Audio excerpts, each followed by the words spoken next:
The alien council sat in their massive chamber and watched the screen go dark.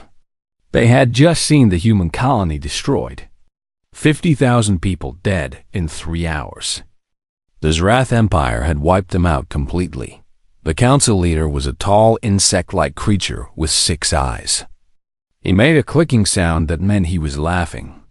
The other aliens joined in. Some flashed lights.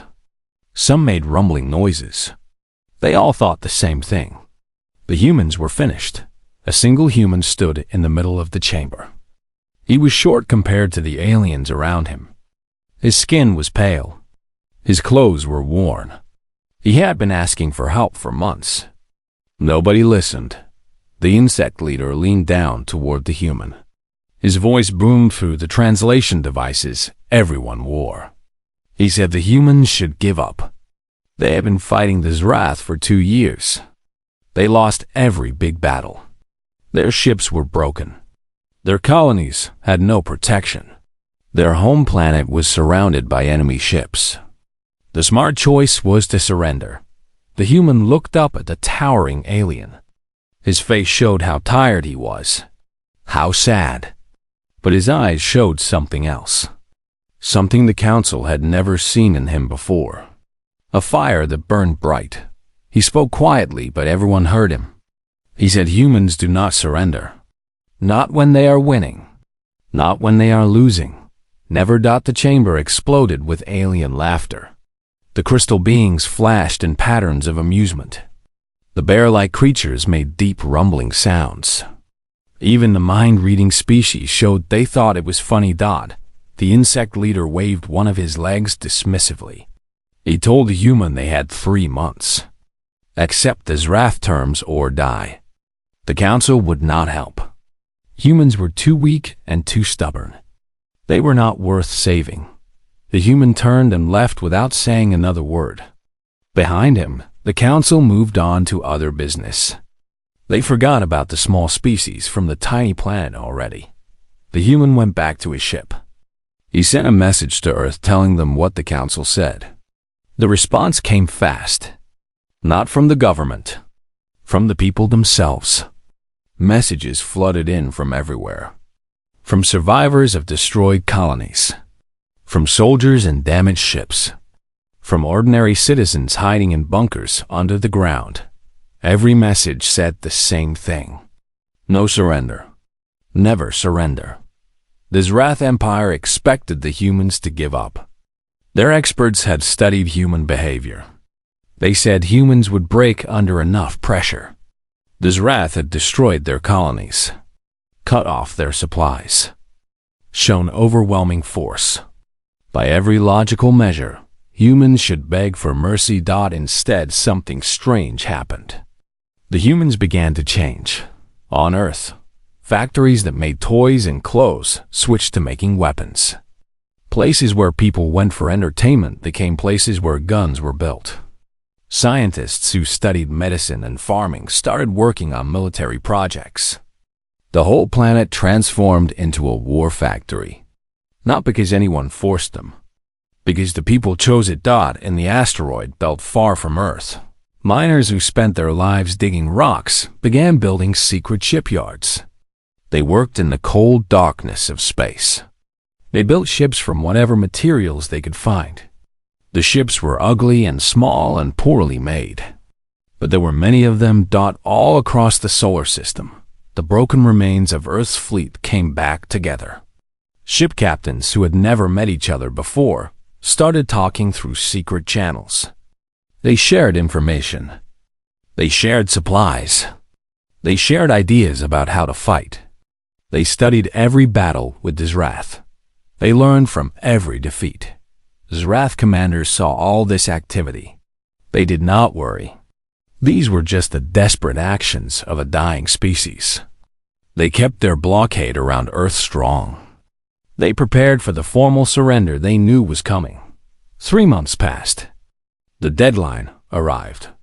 The Zrath fleet commander sent a message to Earth. He demanded they give up immediately. The answer came not in words, but in action. Every hidden shipyard turned on. Every converted factory released what it had made. Every scattered ship headed to the same place. Humanity launched its attack. They did not have advanced technology like the Council races. They did not have huge numbers. But they had something the galaxy had not seen in a very long time: pure determination. Absolute refusal to quit. The humans were about to show the galaxy what their species did best. They were going to show everyone what happened when you pushed humanity to the bottom and expected them to stay there. Dazrath fleet suddenly saw hundreds of ships on their sensors. Small craft came out from behind asteroids and moons. They came from the rings around Saturn. They were crude vessels barely holding together. But they kept coming. The Zrath commander felt confused at first, then amused, then concerned, because the human ships did not fight like anyone else. They did not keep safe distances. They did not follow normal battle patterns. They just attacked with a fury his computers could not predict. Human pilots crashed their damaged ships into Zrath cruisers on purpose. They sacrificed themselves to help others. Miners in converted cargo ships used magnetic hooks to drag Zrath fighters into asteroids. Scientists in makeshift warships tested new weapons that often exploded. But when they worked, they destroyed enemies. The Zrath had better technology, better shields, better weapons. But they fought to win territory and resources. The humans fought because giving up was not something they could do. The difference showed in every fight. One Zrath battle cruiser found itself surrounded by 30 human mining ships. The cruiser was stronger than all of them, but the mining ships worked together. They attacked from different angles. They retreated when they had to. When the cruiser finally destroyed the last one, it was so damaged it had to leave. The humans traded 30 old ships for one of the Empire's best ships. They thought it was a good trade. The Zrath commander sent a report back home. He said he needed more ships. The humans were not fighting rationally. They should have given up already. Instead, they seemed to fight harder after every loss. His superiors told him to stop making excuses. They said finish the job. Reinforcements would come, but he should have won before they arrived. On Earth, the counterattack created something the people had not felt in months: hope. They had lived under blockade for so long. Rationing food, breathing recycled air, waiting for the end. Now they saw their defenders fighting back. It did not matter that many were dying. It did not matter that victory was still far away. What mattered was that humanity refused to die quietly. The underground factories worked harder. Assembly lines ran all day and all night. Workers volunteered for double shifts without being asked. Children gathered scrap metal. Old people who remembered Earth's ancient wars told stories about past struggles and victories. They reminded everyone that humanity had faced death before and survived. The war was far from over, but humanity had taken the first step. They had been pushed to rock bottom, and they decided that was just their new starting point. They would build from there, no matter how long it took, no matter what it cost. The Zrath fleet commander stared at his display screen with growing anger. The human attacks never stopped. Small ships came out of nowhere. They hit his supply lines. They ambushed his patrols. They made every day a struggle. His ships were better. His weapons were stronger. But the humans did not care. They lost 3 ships to destroy one of his and acted like they won. They sacrificed themselves without hesitation. They turned every fight into a nightmare of unpredictable chaos. A group of human freighters attacked one of his destroyers. They were cargo ships with welded-on guns. They should have been easy targets. Instead, they worked together like a pack of wolves. They hit from multiple sides. When he sent fighters to help, more human ships appeared from hiding. By the time the destroyer escaped, it needed major repairs. 5 human freighters were Destroyed, but they had crippled a warship worth 100 of their vessels. The commander reported this to his superiors again. Again, they told him to stop complaining. Again, they said the primitives should have broken by now. Again, they promised reinforcements were coming. On Earth, the hope that started with the counterattack grew into something more. Determination. The people saw that fighting back was possible. They saw that the Zrath could bleed. They saw that surrender was not the only option. Factories increased production. Workers pushed themselves harder. New volunteers joined the fleet every day. The entire planet united behind a single goal: survive, resist, never give up. In the hidden shipyards scattered through the asteroid belt, engineers designed new ships. They learned from each battle. They built vessels meant for ramming, for quick attacks, for boarding enemy ships. None were advanced by galactic standards, but each one was made with human cleverness and desperation. The scattered fleet kept up its guerrilla war. Captains who once flew luxury cruise ships now led raids on Zrath convoys. Pilots who used to ferry tourists now flew into suicide missions. Every human in space became part of the war machine. The Zrath responded with cruelty. They started killing prisoners. They attacked civilian stations. They announced that for every human ship sent against them, they would destroy a human habitat. This strategy had broken dozens of species throughout their empire's history. It did the opposite to humans. The attacks did not create fear. They created rage. More volunteers flooded recruitment centers. More workers pushed production beyond what anyone thought possible. More citizens gave everything to the war effort. The Galactic Council watched all this with interest. Some members began to change their minds about humanity. The mind-reading species called the Archons noted that humans showed unusual characteristics. They shared this with other council races, but said the council should still not interfere. The Zrath were council members too. Getting involved in their wars was dangerous. 2 months after humanity's counterattack began, something remarkable happened. The Zrath fleet commander pulled his ships back from Earth orbit, not because he was defeated, but because the constant attacks from human raiders had stretched his fleet too thin. He needed to regroup. He needed to wait for reinforcements before continuing the assault. For the first time since the war started, Earth's sky was clear of enemy ships. The blockade still existed in the outer solar system, but the home world could breathe again. Supplies started moving. Civilians came out of bunkers. Children saw real sunlight for the first time in months. The human government did not announce victory. They knew the war was far from over. But across Earth and through all human space, people understood what had happened. They had been pushed to the edge of death and had pushed back. They had been told to surrender and refused. They had been dismissed by the galaxy and proved everyone wrong. In the council chamber, the insect leader received reports about humanity's resistance. He dismissed them as temporary problems for the Zrath. The Empire would send more ships, crush the humans, restore order. It was only a matter of time, but some council members were not sure anymore. The crystal beings studied human behavior patterns and found them unlike anything in their records. The bear-like species recognized something familiar in human determination, though they could not name it. Even the Archons began to wonder if they had judged humanity wrong. The human ambassador still worked on the council station. He attended meetings. He filed reports. He represented his species. But those who looked closely could see he had changed. He no longer stood like someone defeated. He stood like someone who knew a secret the rest of the galaxy had not learned yet.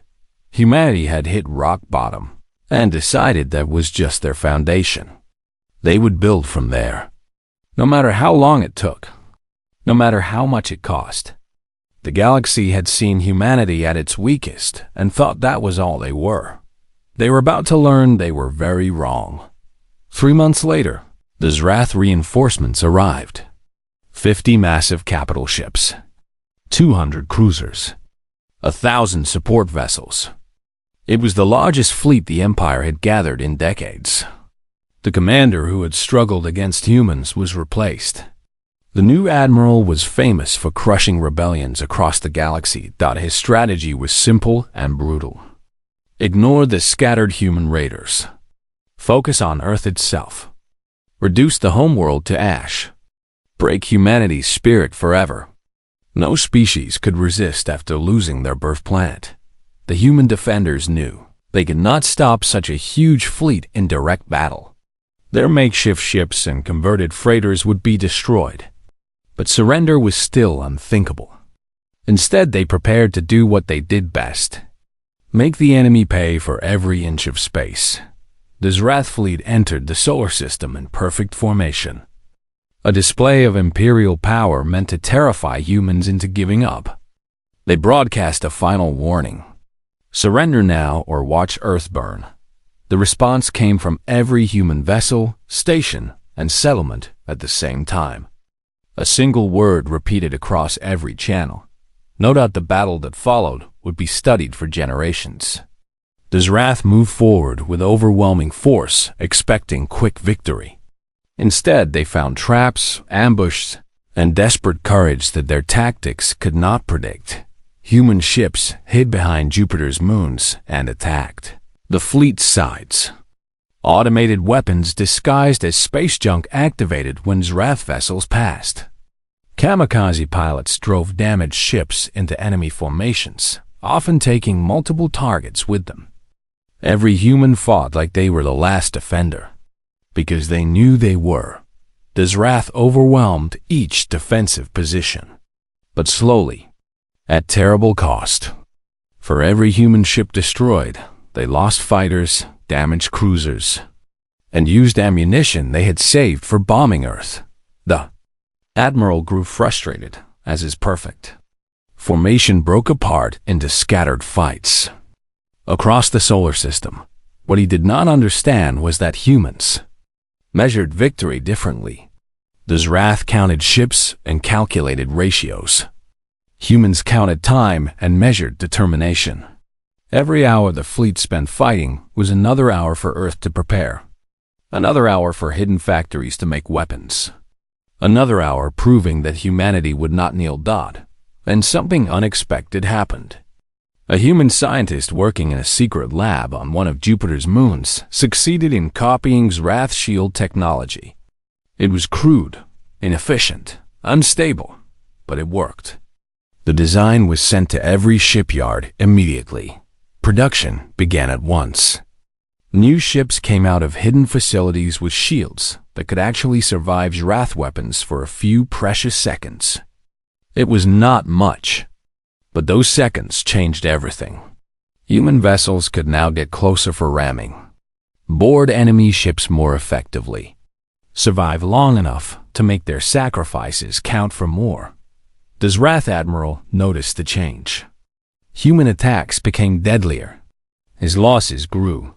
He accelerated toward Earth, determined to end the war before human technology improved more.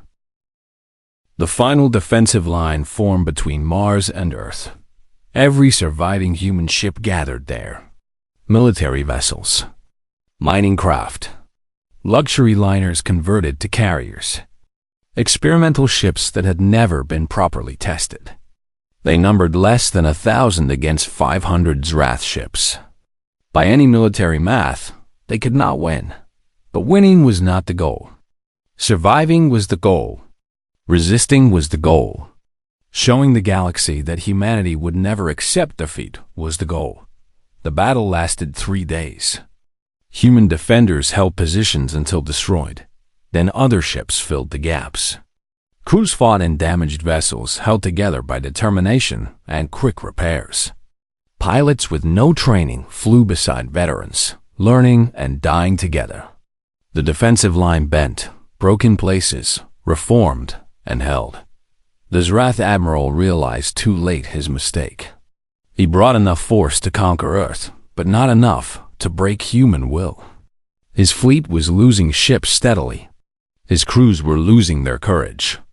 They had signed up to enforce Empire law, not die in endless waves against primitives who refused to know they were beaten. On the fourth day, something unprecedented happened. A Wrath cruiser surrendered to a human boarding party rather than fight to the last. Then another. Then more.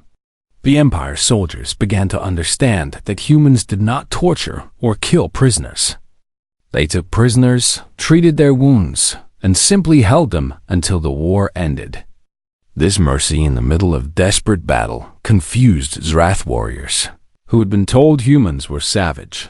The admiral ordered his fleet to pull back and regroup. It was supposed to be a tactical move. But human raiders who had been attacking supply lines for months chose that moment to strike at the fleet's support ships.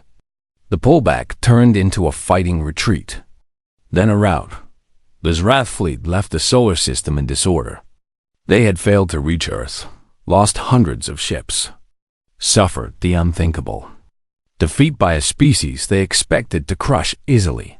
News of the battle spread across the galaxy at the speed of light-speed communication.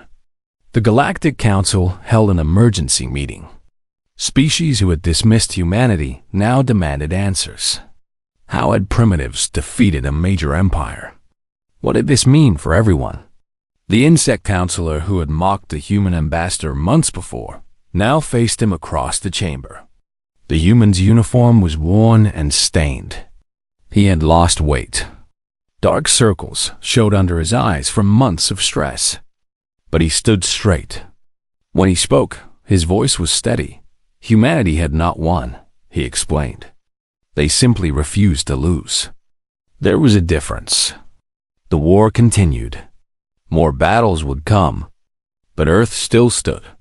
Humans still fought. They would continue fighting until either victory or death ended the war.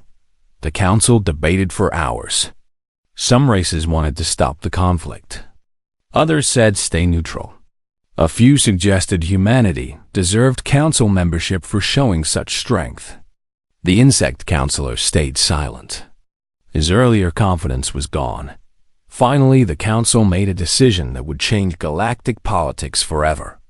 They would offer to mediate between humans and the Wrath Empire. Not because they admired humanity, but because they feared what this war might become if it continued. A species that fought like humans did, that refused to surrender even at rock bottom, was dangerous. Better to make peace before humanity developed technology that matched their determination. The human ambassador accepted on behalf of his government.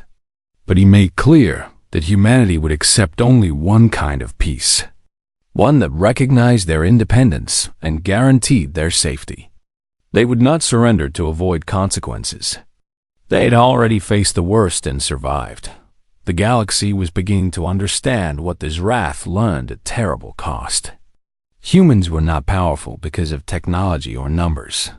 They were powerful because they refused to accept defeat. That made them more dangerous than any weapon in the known universe. Peace talks began on a neutral station. The Wrath sent diplomats with power to end the war. Humanity sent survivors who earned their positions through blood and sacrifice. The council provided mediators, though everyone knew they were there to observe more than guide. The Wrath opened negotiations offering generous terms. Humanity would become part of the Empire with limited self-rule and guaranteed safety. Their worlds would not be occupied. Their people would not be enslaved. In exchange, they would acknowledge the Wrath's supremacy and give resources to the Empire. The human delegation listened in silence. When the Wrath finished, the lead human negotiator simply said no. Not maybe. Not let us think about it. Just no. The Wrath diplomats tried again. They reduced their demands. Humanity would keep full self-rule but pay. Tribute. No. Humanity would simply acknowledge.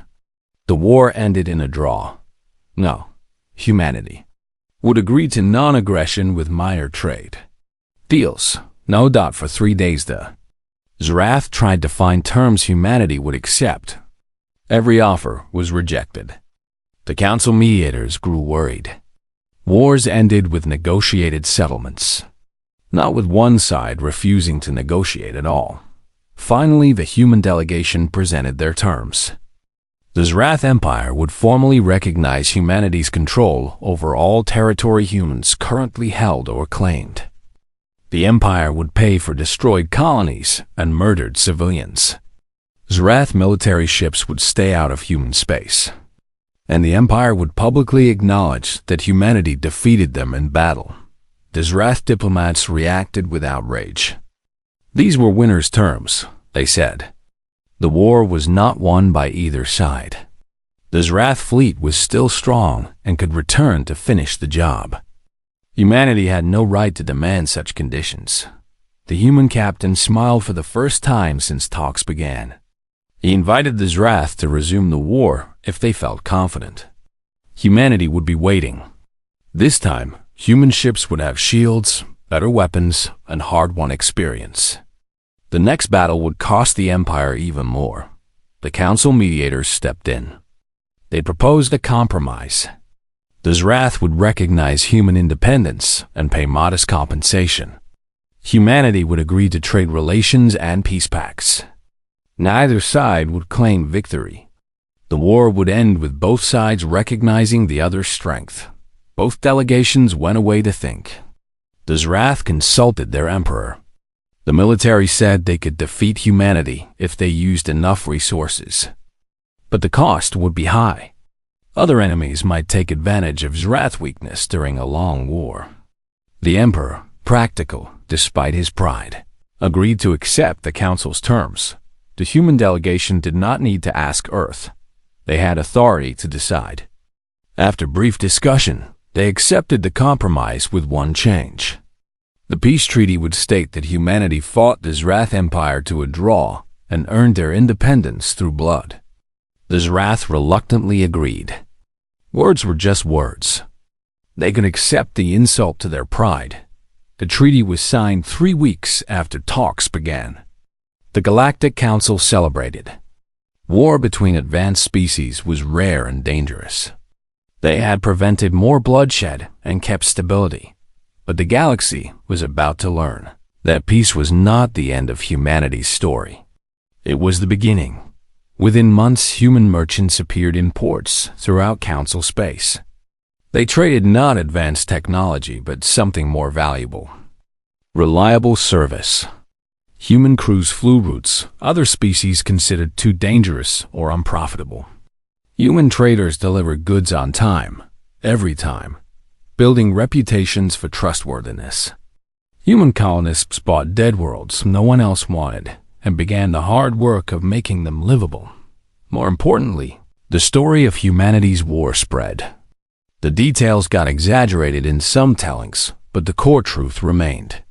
A species faced extinction and refused to surrender. They fought a major empire with primitive technology and stubborn courage. They turned rock bottom into a foundation for survival. Other species took notice, especially younger ones who felt limited by council politics and established powers. If humans could resist, maybe they could too. If humans could earn respect through determination, maybe others could follow that path. The Zrath Empire watched humanity's expansion with growing worry. Human colonies appeared throughout frontier space. Human ships traded in markets the Empire had controlled. Human influence grew while Zrath prestige fell. The Emperor realized too late that losing the war militarily might have been better. At least defeat would have been final. This slow loss of status might continue for decades.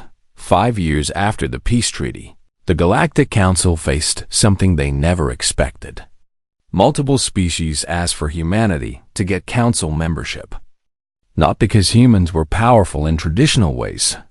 Not because they controlled vast resources or had massive fleets. But because their example had changed the political balance of the galaxy. The insect counselor who once dismissed the human ambassador now stood before the full council arguing against membership. Humanity was too young, too unstable, too aggressive. They proved capable of war, but not governance. Giving them council status would set a dangerous precedent. The human ambassador, the same one who stood alone in the chamber years before, responded simply. Humanity did not seek council membership for power or prestige. They wanted a voice in galactic matters that affected their people.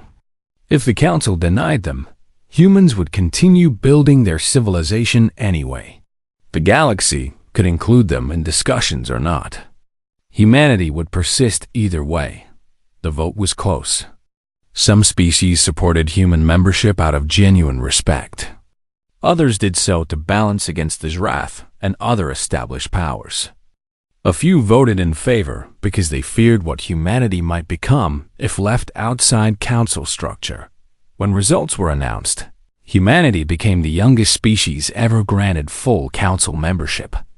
The chamber filled with alien sounds of approval and dismay in equal measure. The human ambassador accepted with quiet dignity. He thanked those who supported humanity and acknowledged those who opposed. Then, he made a statement that would define humanity's role in galactic politics for generations. Humanity learned valuable lessons at rock bottom, he said. They learned that surrender was a choice, not inevitable. They learned that victory came not from superior force, but from refusing to accept defeat. They learned that the galaxy respected strength but valued determination even more. And they learned that rising from the lowest point to the highest achievement was not impossible. It simply required never giving up. No matter how long the climb took, the speech was broadcast across human space. Children who lived in bunkers during the war heard it and understood their suffering had meaning. Veterans who sacrificed everything heard it and knew their losses were not in vain. Workers who transformed their world into a war machine heard it and felt pride in their achievement. Humanity collectively realized they had done something extraordinary. They faced extinction and emerged stronger. The Galactic Council Chamber had witnessed thousands of species rise and fall over millions of years. They had seen something new. They saw a species hit rock bottom and use it as a launching point to legendary success.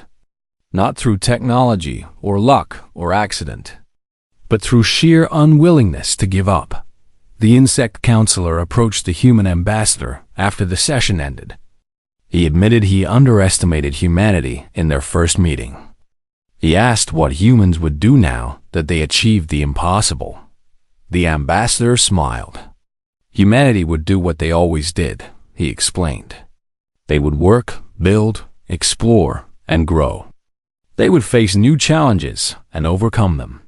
They would stumble, fall, and rise again. Because that was what humans did. They never surrendered. Not to enemies. Not to circumstances. Not to fate itself. And if the galaxy ever forgot that lesson, humanity would be there to remind them. Not through threats or displays of power. Simply by continuing to exist, to thrive, and to never, ever give up. Within a decade of joining the Council, humanity had established itself as a major voice in galactic affairs. Not the strongest voice. Not the oldest or wisest. The one that could not be ignored. Human diplomats became known for their persistence. They would argue the same point in meeting after meeting, year after year, until other species either agreed or compromised just to move on. Human traders became known for reaching markets others abandoned as too difficult. Human colonists became known for settling worlds others deemed impossible to terraform. The pattern was always the same. Humans found situations others considered hopeless and refused to accept that judgment. They worked harder, tried longer, and persisted when others would quit. Sometimes they failed. But they failed while trying, then got up and tried again. Young species throughout the galaxy began adopting what became known as the human approach. When faced with impossible odds, ask what humans would do. The answer was always the same.